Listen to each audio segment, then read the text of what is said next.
Maodo déambule ce matin dans les ruines de son ancien quartier de la Grand Médine à Dakar. Le cœur serré, le voilà de retour là où il est né, là où vivait sa famille depuis des générations. Quartier qu'il a dû quitter bien malgré lui à cause du projet BRT, le bus rapide transit. Émotionnellement et financièrement, il a beaucoup perdu. Il y avait 2 magasins, chaque magasin payait de l'argent. Après, c'est avec cet argent-là que nous achetons de la nourriture pour la famille. Mais regardez, on a tout détruit. À quelques kilomètres de là, le président Macky Sall inaugure en grande pompe le lancement des travaux du BRT. Maodo a choisi de bouder la cérémonie. Il préfère se reconnecter aux gens du quartier comme El Hadj. Alors ça va El Hadj? Ça va. Et le boulot, ça va? Ce soudeur en carrosserie résiste. Tant qu'il le pourra, il restera sur place pour ne pas perdre ses clients.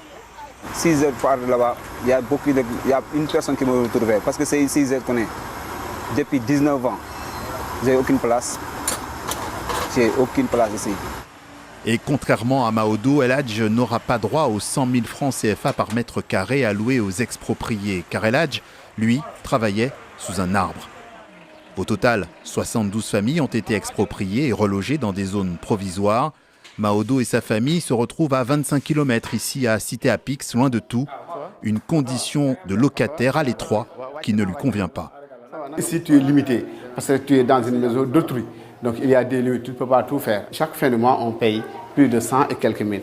Et il n'y a pas d'espace. Regardez, c'est une petite maison alors que nous connaissons des maisons vraiment un peu larges là. On demande à l'État vraiment de nous accompagner pour qu'on puisse maintenant être dans de meilleures conditions comme auparavant. Car c'est aussi ce qui manque à Maodo. Certes, il a été indemnisé, mais ici à Cité-Apix, il n'a par exemple pas retrouvé tous ses voisins de la Grand Médine. De son côté, au CETUD, le Conseil exécutif des transports urbains de Dakar, on évoque un taux de satisfaction d'au moins 70% au sein des expropriés. Autrement dit, tout a été plutôt bien fait. Dans l'accompagnement social, nous avons même fourni des terrains, nous avons indemnisé le bâti et le foncier, nous avons été en relation avec l'ensemble des inspecteurs pour que les élèves soient inscrits.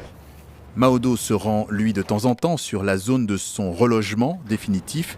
Ce n'est encore qu'un vaste terrain en friche, un lieu, lui aussi, bien loin de son ancienne vie, à 20 km du quartier de la Grand Médine.